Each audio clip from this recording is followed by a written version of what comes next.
तफसीर दुर्र मंसूर में लिखा,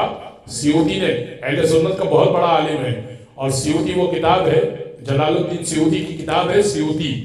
वो अरबी नहव की किताब है जो हर मदरसे में पढ़ाई जाती है बतौर नहव।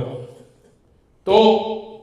इसकी तफसीर भी है, इस आलिम दीन की, जलालुद्दीन सियूती की तफसीर दुर्र मंसूर, आयत तफसीर के ज़ेल में यह लिखा कि जब आयत तफसीर नाजिल हो गई तो हमने ये देखा, असहाब का जिक्र किया, रावियों का जिक्र किया, कहा कि वो कहते हैं कि हमने ये देखा कि रसूल जब फजर की नमाज पढ़ाने जाते थे, खुदा मैं फिर दुआ करूंगा, ये सारी बातें उस वक्त ज्यादा समझ में आएंगी जब आप मस्जिद नबी का दीदार कर लेंगे। परवरदिगार आप सबको और मुझे भी मस्जिद नबी का दीदार करवाए। रसूल खुदा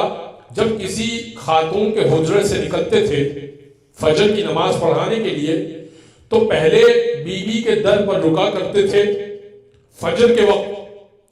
और बढ़कर झुक कर सलाम करते थे और कहते थे अस्सलामु अलैका या अहल बैतिन नबुव्वा,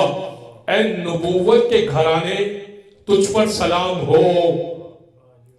नतीजा क्या दिया सियूती ने? भाई नतीजा ये दिया कि रसूल का ये अमल बता रहा है,